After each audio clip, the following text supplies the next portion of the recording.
Shalom, Bapak Ibu Saudara. Kita melanjutkan terus studi kita, kristalisasi, dan masih mengenai Raja Yosafat di dalam 2 Tawarik ini. Dan kita akan melihat bagaimana strategi perang Yosafat, bahwa dengan hanya pujian dia bisa mengalahkan orang Amon, Moab, ada juga di sini dari pegunungan Seir ya, orang Meunim. Nah, ceritanya begini. Jadi Yosafat itu kita tahu seorang raja yang baik ya. Alkitab mengatakan pasal 17 Tawarik, Yosafat ia hidup mengikuti jejak yang dahulu dari Daud, bapak leluhurnya. Dengan tabah hati dia mengikuti Tuhan, menjauhkan berhala-berhala.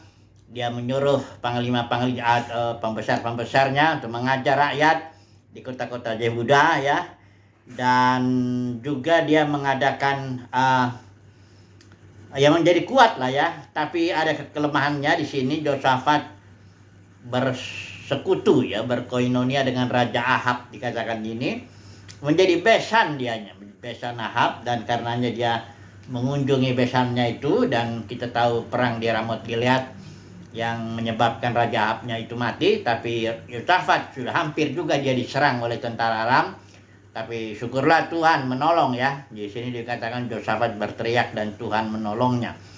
Dan kita sudah tahu juga pelihat Yehu bin Hanani, ini dia menegur Yosafat, dikatakan sewajarnyakah engkau menolong orang fasik dan bersahabat dengan mereka yang membenci Tuhan. Tapi selebihnya perbuatan Yosafat itu bagus. Dia mengangkat hakim-hakim supaya mengajaklah rakyat berbalik kepada Tuhan Yahweh nenek moyang mereka ya. Nah, di akhir pemerintahannya ini Yosafat berperang ini. Dia diserbu oleh orang Bani Moab, Bani Amon, dan orang Meunim ya. Dan dikatakan di sini Yosafat menjadi takut dan mengambil keputusan untuk mencari Tuhan. Bahkan dia berpuasa. Nah, jadi kita melihat dulu di sini bahwa latar belakang kenapa Yosafat bisa dengan strategi hanya nyanyi aja, sementara langsung itu musuh-musuh akhirnya saling bunuh-membunuh mereka itu ya. Dan sudah dikatakan di sini mereka datang semua sudah menjadi bangkai berhantaran di tanah, tidak ada yang terluput. Dikatakan di sini 3 hari lamanya mereka itu, Yosafat dan pasukannya itu menjarah barang-barang mereka itu ya. Akhirnya mereka datang, bawa jarahnya itu, datang berkumpul di lembah pujian. Jadi setelah memuji Tuhan, mereka melihat pasukan hancur ya, pasukan musuh hancur, mereka jarah 3 hari lamanya. Setelah itu mereka kumpul lagi di satu lembah yang disebut lembah pujian ya. Disitulah mereka kembali memuji, menyembah Tuhan ya. Mereka masuk ke Yerusalem dengan gambus dan kecapi, nafiri, lalu menuju ke rumah Tuhan. Jadi hanya pujian saja, tidak ada yang lain ya. Mereka tidak berperang langsung begitu, enggak. Jadi hanya memuji dan musuh saling membunuh. Nah, kemudian mereka menjarah, mereka kumpul lagi di satu lembah yang namanya lembah pujian. Datang ke Yerusalem mereka juga dengan puji-pujian, dengan gambus, nafiri ya. Ini bagaimana bisa begini ya. Jadi jangan nanti kita langsung terapkan yang penting puji Tuhan aja, sehari-harian memuji Tuhan. Itulah strategi perang yang paling baik. Enggak begitu juga. Kita lihat, kita pelajari dulu ini bagaimana kok Yosafat bisa pujiannya itu begitu efektif menghantam musuh ya, tanpa harus diperangi dengan pedang, dengan tombak ya, dengan panah, nggak perlu, cukup memuji saja. Nah, jadi kita harus lihat dulu ya, jangan nanti kita pikir kalau orang Kristen kumpul 100, 200 orang, 1000 orang memuji Tuhan dengan alat-alat musik yang bagus dan sebagainya, itu berarti dia sudah mengalahkan musuh ya. Tunggu dulu ya, kita lihat dulu lah, kita pelajari dulu ini mengapa strategi perang Yosua, yaitu hanya dengan pujian saja dia bisa menghantam musuh. Nah, ini dulu ya. Mari kita melihat dulu. Yang pertama, yang jelas dia sudah mengambil keputusan ketika dia tahu bahwa orang Moab, Bani Amon dan orang Meunim itu datang menyerbu. Yosafat mengambil keputusan untuk mencari Tuhan. Bahkan dia menyerukan kepada seluruh Yehuda supaya berpuasa. Ya, ini yang pertama dulu ya. Jadi sebenarnya strateginya nggak cuma nyanyi aja. Itu apanya? Puncaknya lah, katakan begitu ya. Persiapannya ada. Yosafat mencari Tuhan dan berpuasa. Itu satu ya. Yang kedua, dia menaikkan doa. Nah, doanya juga enggak sembarangan juga ini doanya. Saya catat di sini ada 5 hal dalam doanya Yosafat itu ya. Setelah dia mencari Tuhan dan berpuasa, dia berdoa. Pertama, dia mengakui kemahakuasaan Tuhan, bahwa Tuhanlah yang bertahta di sorga, dialah yang berkuasa untuk melakukan apapun yang Tuhan mau. Itu yang pertama. Yang kedua, Yosafat mengingatkan Tuhan seolah-olah begitu ya, bahwa engkaulah yang memberikan kami tanah ini, tanah perjanjian ini kepada sahabat Abraham, bahkan dibilang di situ ya. Engkau yang memberikan tanah ini kepada kami, ingatlah itu Tuhan ya. Sementara nanti ada orang musuh, orang Moab, orang Amon mau nyerbu kami, mau merampas tanah kami ya, kira-kira diingatkanlah. Yosafat mengingatkan Tuhan bahwa inilah perbuatanmu Tuhan yang akan dihancurkan oleh musuh. Nah, jadi kalau Tuhan bertindak itu dia nggak hanya bertindak karena umatnya, tapi dia bertindak karena namanya, karena perbuatan Tuhan. Kemudian yang ketiga, bahwa engkau ingatlah bahwa kami sudah bangun rumah Tuhan ya di tanah ini, dan sudah itu Salomo kan berdoa kalau ada orang kesesakan atau sedang diserang, berdoa di rumah ini kiranya engkau mendengarkan dari sorga ya, tempat kediamanmu yang tetap, katanya begitu kan. Di sini Yosafat mengingatkan Tuhan kembali. Ingatlah kami berdoa ini di depan kami, berdiri di muka rumahmu ini, katanya, di hadapanmu karena namamu. Jadi intinya tuh Yosafat berdoa dengan terfokus kepada perbuatan Tuhan, kepada karya Tuhan, reputasi Tuhan, kepada janji Tuhan yang mau memberikan tanah itu. Jadi dia ndak hanya berteriak-teriak nggak karu-karuan begitu ya. Dia mengingatkan Tuhan akan semua yang Tuhan sudah kerjakan ya dalam Israel itu ya. Kemudian yang keempat, barulah dia menyebut juga, lihatlah ini Bani Amon, Moab terlalu besar, kami tidak sanggup ya untuk melawan mereka. Dikatakan di sini kami tidak mempunyai, ayat yang ke-12, kami tidak mempunyai kekuatan untuk menghadapi laskar yang besar ini yang datang menyerang kami. Dengan tegas Yosafat dan apanya dia ngaku, kami ini hanya bersandar kepada Tuhan, kami nggak sanggup kalau secara manusia harus berhadapan dengan mereka, nggak sanggup ya. Ini suatu pengakuan yang merendahkan diri juga ya, bersandar kepada Tuhan dalam doanya ini ya. Bahkan dikatakan di sini, kami tidak tahu apa yang harus kami lakukan, tetapi mata kami tertuju kepadamu ya. Jadi inilah kira-kira setidaknya dalam doa Yosafat yang mengungkapkan semuanya lah ya, fakta-fakta bagaimana nama Tuhan sudah ditegakkan di tanah ini, bagaimana perbuatan Tuhan, bagaimana janji Tuhan kepada Abraham, bagaimana bahwa kami sudah mengaku sungguh di hadapanmu, engkaulah yang berkuasa, dan sebagainya. Pendeknya suatu fakta-fakta yang meninggikan, memuliakan nama Tuhan. Ini doa Yosafat ya. Selain dia sudah ngambil keputusan untuk mencari Tuhan dan berpuasa, dia menaikkan doa-doa yang fokusnya kepada kemuliaan Tuhan. Jadi kalau misalnya Tuhan tidak menolong misalnya, itu yang hancur, yang rugi itu ya perbuatan Tuhan sendiri, nama Tuhan sendiri, reputasi Tuhan dan sebagainya. Jadi seolah Yosua tuh sedang membela kemuliaan Tuhan. Ini ada musuh, tolonglah engkau bertindak demi kemuliaanmu. Karena memang seringkali Tuhan pun bertindak menyelamatkan Israel itu karena namanya, bukan karena dia lihat Israel. Karena Israel ini banyak kali berbuat salah, berontak, menyembah berhala, sebagainya lah ya. Sehingga kalau dasarnya itu kebaikan Israel, waduh nggak bisa. Jadi doa Yosafat bukan bersandar ini, lihatlah aku baik, kami baik, tolonglah, nggak gitu. Tapi dia fokus kepada kemuliaan Tuhan, janji Tuhan, nama Tuhan ya, kemuliaan Tuhan. Dan tolonglah Tuhan, bertindaklah demi namamu, kira-kira begitu, demi kemuliaanmu, demi janjimu, demi firmanmu. Jadi begitu arahnya. arah doa Yosafat ini ya. Kemudian sebagai hasil daripada doa ini ada seorang namanya Jehaziel bin Zakaria bin Benaya. Ini seorang Lewi dari Bani Asaf. Ini memang Bani Asaf itu Heman, Asaf, Yedutun itu emang dipilih oleh Daud waktu itu, Bani Lewi yang khusus untuk memuji.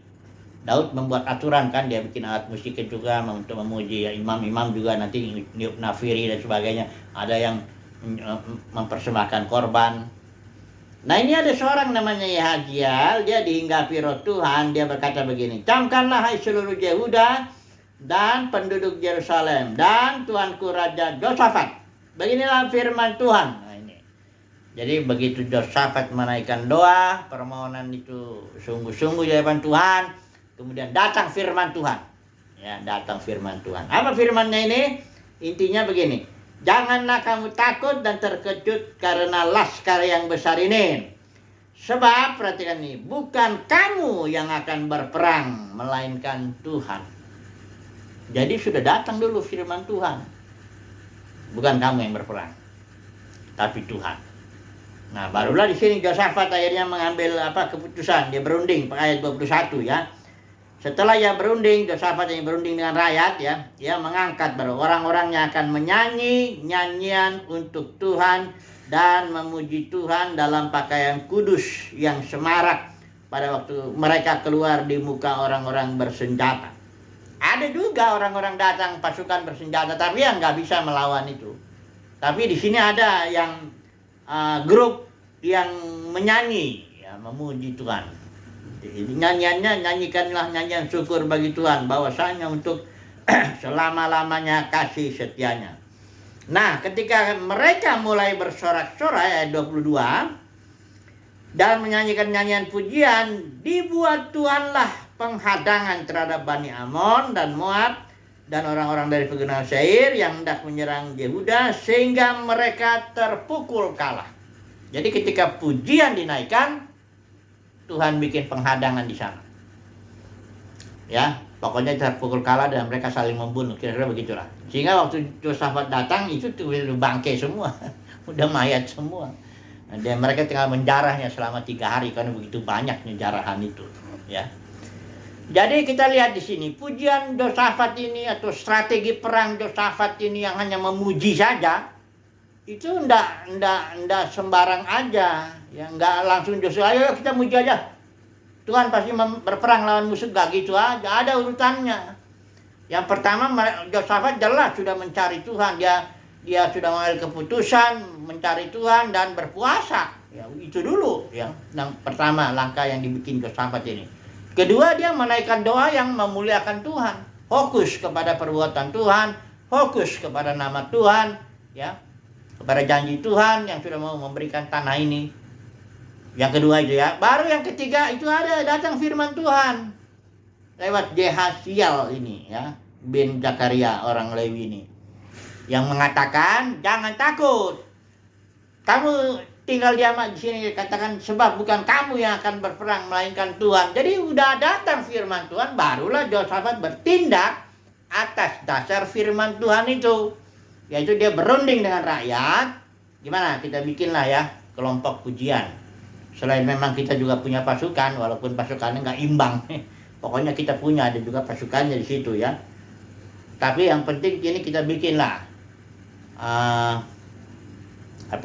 kelompok pujian ya untuk memuji. Dan memang benar ketika mereka ketika mereka mulai bersorak-sorai, langsung Tuhan bertindak mengadakan penghadangan sehingga musuh kalah. Jadi kalau kita sekarang mau terapkan ini kan jadi intinya begini kan, cerita atau kasus Yosafat ini berperang dengan Bani Moab, Bani Amon dan orang Meonim ya, orang pegunungan Seir itu, Edom itu sebenarnya, atau keturunan Esau. Intinya strategi perang Raja Yosafat adalah pujian, dengan catatan dia sudah melakukan langkah-langkah yang sudah kita sebut tadi.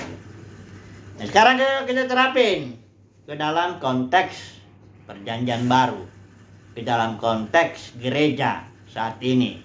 Ingat ya, gereja sudah pecah. menjadi ribuan denominasi. Itu harus kita ingat selalu ya, sebelum kita menerapkannya ini. Nah, jadi bagaimana kalau gitu kondisi gereja ini yang sudah menjadi pecahan ribuan denominasi? Karena begini, kadang-kadang pujian ini juga dimanfaatkan ya, karena gereja udah jatuh, dimanfaatkan menjadi alat untuk berdagang ya.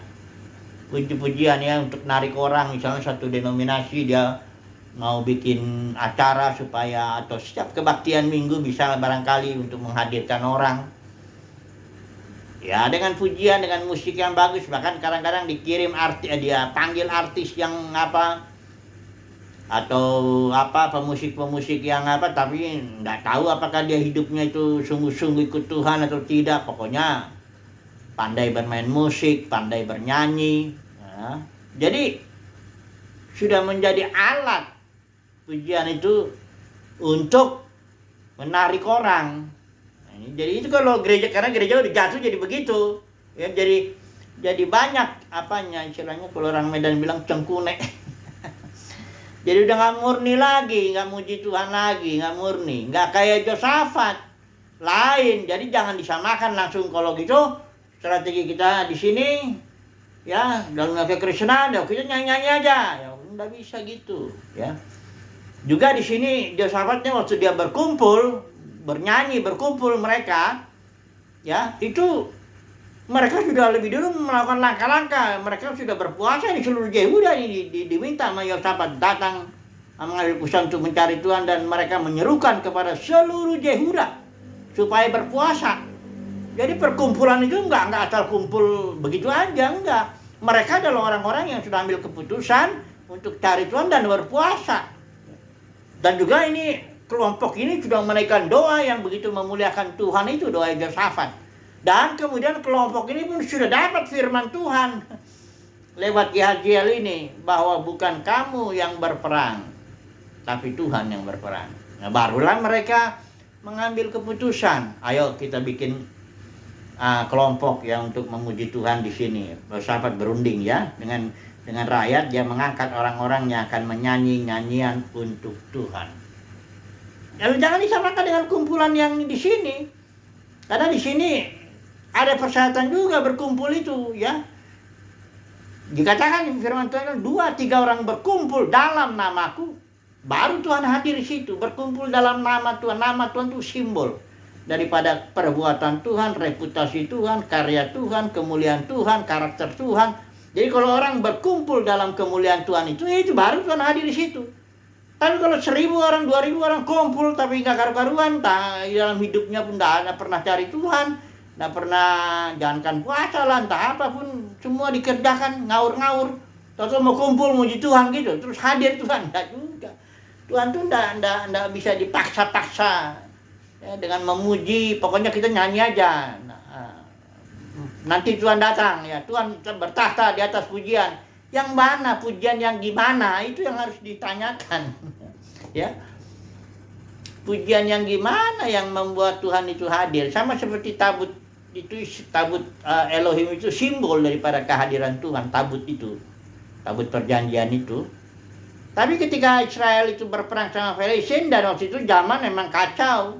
Imam situ, Imam Eli, anaknya Hofni Pinehas, mereka Imam Eli juga rakus dengan korban persembahan. Anak-anaknya juga ini bersetubuh dengan perempuan-perempuan yang melayani di bait suci di situ, kemah itu. Nah, kemudian mereka mau paksa kehadiran Tuhan datang ke tempat pertempuran waktu itu melawan orang Filistin. Ya dibawa sama si Hofni Pinehas ini, tabut ini, kehadiran Tuhan, simbol itu, kehadiran Yahweh. Tapi bukannya hadir Yahweh di situ, malah Israel kalah. Bahkan dirampas itu tabut sama orang Filistin itu.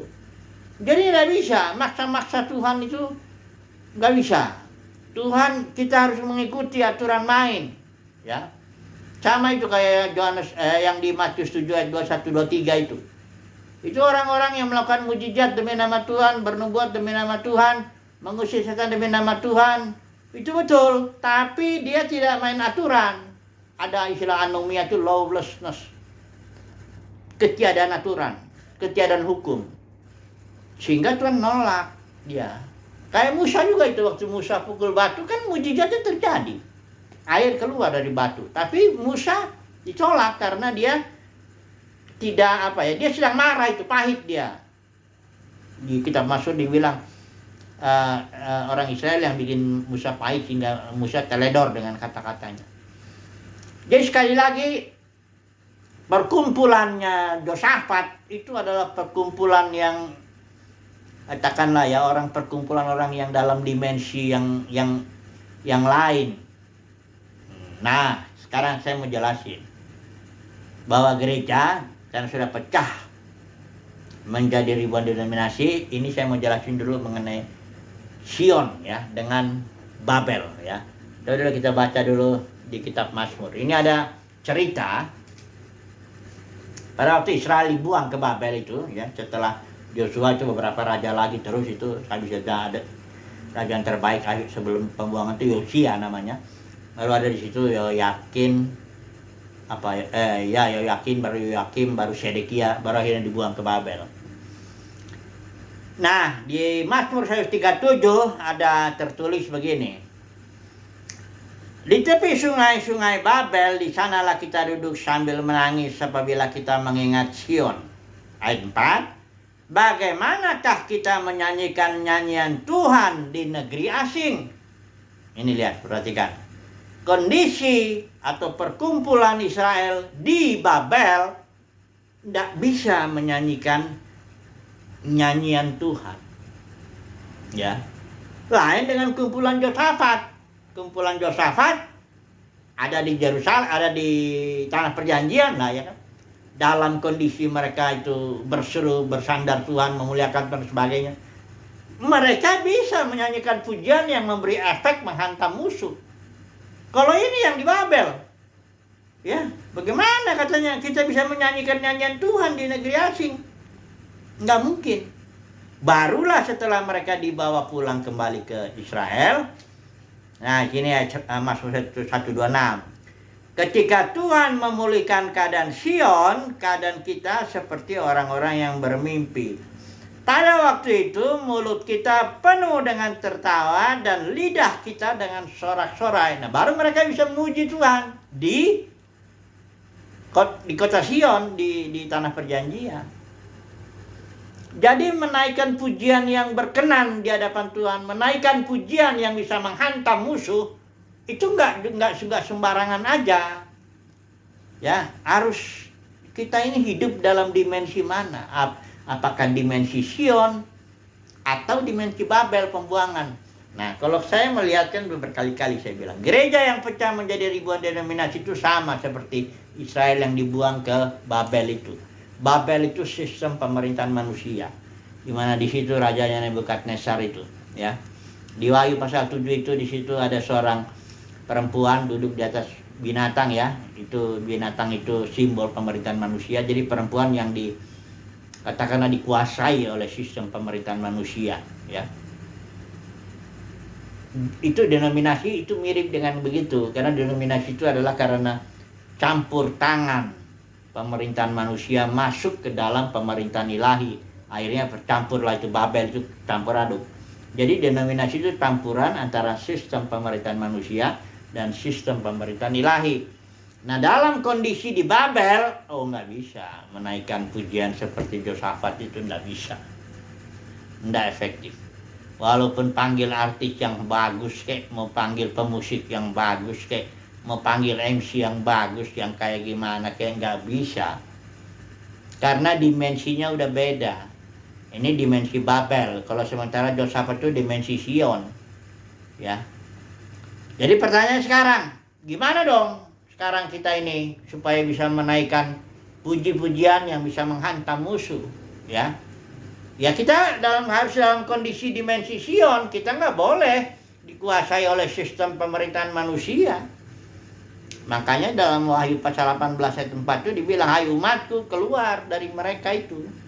Babel itu dari sistem gereja campuran, itu sistem pemerintahan manusia dengan sistem pemerintahan ilahi. Katanya keluar engkau dari situ, tidak bisa. Dan ketika kau keluar, kau kembali ke dalam posisi gereja sebagai organisme, kembali engkau dalam posisi sebagai seorang yang sepenuhnya mengikuti pimpinan roh, ibadah dalam roh dan kebenaran, mengikuti pimpinan Roh Kudus dalam batin, mengikuti pimpinan Kristus dalam batin. Jadi bukan ibadah di gedung ini, gedung itu, kredo ini, kredo itu, organisasi ini, organisasi itu, bukan begitu. Tapi ibadah mengikuti pimpinan dalam batin Kristus itu hari lepas hari, baru kita bisa menaikkan pujian. Bahkan tidak harus kita memuji Tuhan. Kita ada dalam kondisi kapan saja kita mau mengungkapkan perasaan batin kita, itu bisa saja. Tidak pun kita sedang bernyanyi, kita dalam kondisi dimensi puji. Kita berada dalam dimensi Sion yang memuji Tuhan. Itu kalimatnya ya. Jadi tidak tergantung keadaan. Tidak harus tunggu alat musik dulu. Tunggu dulu ibadah ada MC-nya, singernya atau apa, baru kita bisa menyanyi. Enggak harus gitu. Kayak Paulus dan Silas, kondisinya lagi di penjara. Mereka di borgol begitu, apa dipasung apa bagaimana. Bagaimana mau main musik lagi, mau main apa-apa lagi. Udah gitu kalau penjara di sana itu kalau emang ditaruh di bawah, di bagian paling bawah itu penjara, kalau ada hujan naik air, tikus-tikus bisa lewat itu. Tapi Paulus dan Silas memuji Tuhan karena memang dalam batinnya mereka dalam kondisi dimensi Sion. Batin mereka tuh Christ in you, Kristus dalam batin mereka itu betul-betul menjadi harta yang luar biasa. Sehingga kapan saja mereka menaikkan itu bisa. Dan memang benar ketika mereka menaikkan pujian, goncang itu penjara di Filipi itu ya. Nah itu, jadi sekarang kesimpulannya bagaimana?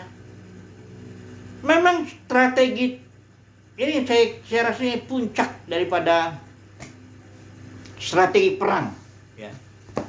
Karena pujian itu seolah-olah kita sudah putuskan atau sudah imani, kita sudah yakin musuh udah kalah. Itu sebabnya kita bisa muji. Nah kalau orang belum yakin, ini kan kenapa Yosafat bisa memuji Tuhan? Karena Haziel bin Zakaria ini udah bernubuat, dia kasih firman. Ya, camkanlah hai seluruh Yehuda dan penduduk Yerusalem, Tuanku Raja Yosafat, beginilah firman Tuhan kepadamu. Janganlah kamu takut dan terkejut karena laskar yang besar ini. Sebab bukan kamu yang akan berperang melainkan Tuhan. Ya berarti udah pasti menang kan? Karena sudah yakin pasti menang. Karena sudah beriman, ya sudah musuh sudah kalah. Ya. Sudah. Istilahnya begitu. It is finished, sudah selesai. Nah barulah bisa menaikkan pujian. Kalau masih khawatir, takut, bimbang, ragu, lo bagaimana mau nyanyi dalam kondisi begitu? Jangan dibalik ya. Orang nyanyi bukan mengusir ketakutan. Enggak, justru karena orang sudah ada iman, sudah nggak takut lagi, nggak khawatir lagi, maka ekspresinya adalah pujian. Ini ya pujian yang begini nih, yang dinaikkan Yosafat ini. Ya. Pujian tingkat atau dimensi Sion ya saya mengatakannya ya. Pujian ya. Ini yang paling apalah ya dalam kehidupan kita sebagai umat pilihan Tuhan. Saudara dan saya. Asumsikanlah dulu sini saya berbicara hanya kepada orang yang dipilih Tuhan, bukan hanya dipanggil ya, tapi mendapat kasih karunia untuk dipilih dari antara yang dipanggil itu.